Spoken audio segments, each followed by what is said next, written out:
révolution agricole du Moyen Âge permet le développement de centres urbains, les bourgs. Première petite parenthèse, beaucoup de bourgs naissent donc entre le 9e et le 12e siècle, soit dans le sillage de la révolution agricole du Moyen Âge, mais d'autres existent déjà. Dans ce cas, la poussée démographique a parfois donné naissance à un faux bourg, soit un quartier construit en extension du bourg originel. Le nom de faubourg est né.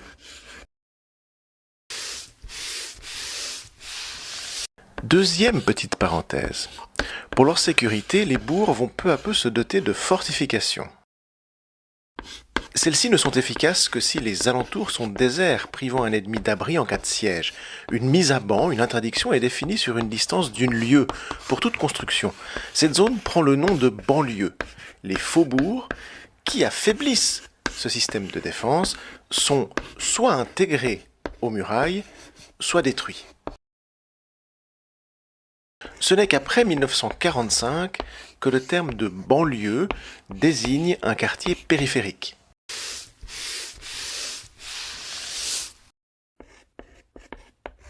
Majoritairement, les habitants des bourgs, les artisans, les commerçants, les bourgeois ne produisent pas d'aliments et ne sont donc pas soumis aux nombreux impôts de la paysannerie.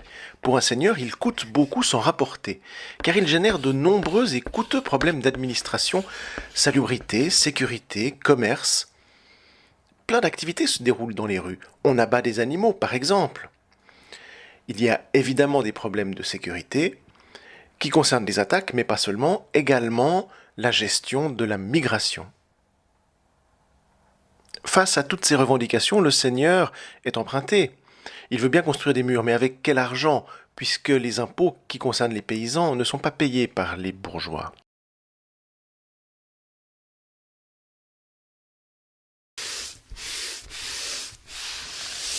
Des franchises vont donc être conclues entre ces différents acteurs. On va en donner une définition. Au Moyen Âge, des accords de franchise désignent des libertés octroyées par un seigneur aux habitants d'un bourg afin qu'ils gèrent eux-mêmes certaines questions strictement locales. La propreté, évidemment, la sécurité, évidemment, ça permet également à ses habitants de désigner leurs représentants. Parfois, le seigneur peut conserver des prérogatives, généralement celui de juge suprême. Il peut demeurer le seigneur du lieu. Dans les villes, les familles les plus influentes, souvent les plus riches, captent les pouvoirs politiques.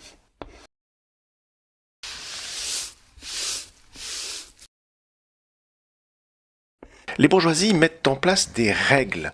Les murailles de la ville ne définissent plus seulement un espace géographique, mais également une zone disposant de ses propres règles. L'octroi est un impôt assez connu. C'est l'exemple d'un impôt sur l'entrée et la sortie de marchandises. Prélevé facilement, il y a des murailles.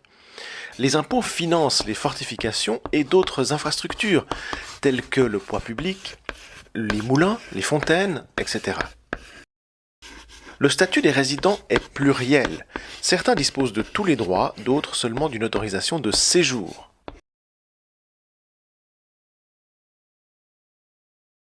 Ceux qui disposent de tous les droits sont les bourgeois. Ils gouvernent. Il peut y avoir des nouveaux venus qui demandent d'ailleurs à accéder à cette bourgeoisie. La bourgeoisie peut décider de l'accueil de nouveaux membres et surtout des conditions de cet accueil.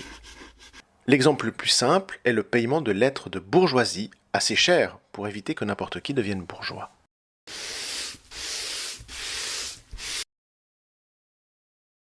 L'octroi de franchise permet le développement économique des villes, notamment par le commerce.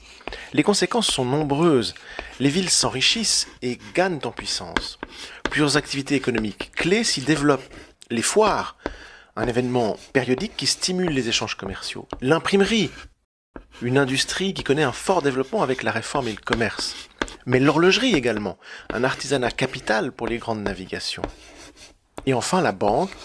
Elle est née du commerce et elle se développe fortement avec le commerce transatlantique des produits d'outre-mer. Avec leur développement, les villes attirent des migrants. L'air de la ville rend libre. Dès lors, les villes protègent leurs intérêts en verrouillant l'accès au statut bourgeois ou à certaines activités.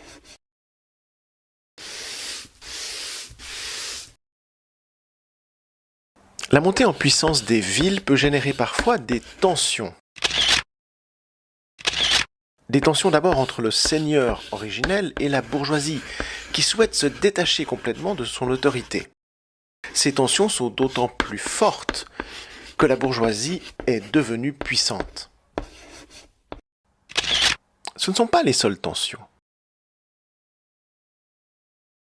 Il peut y avoir également des tensions au sein des habitants entre différentes classes sociales et leurs droits respectifs. Ces tensions sont d'autant plus fortes qu'une minorité accapare des privilèges.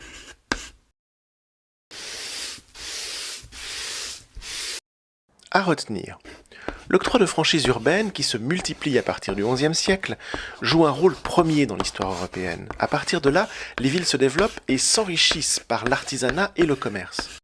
Un coup d'arrêt est donné à ce développement des villes au milieu du XIVe siècle par l'épidémie de peste noire. Elle tue environ 40% de la population européenne, paralyse le commerce et déstabilise les sociétés.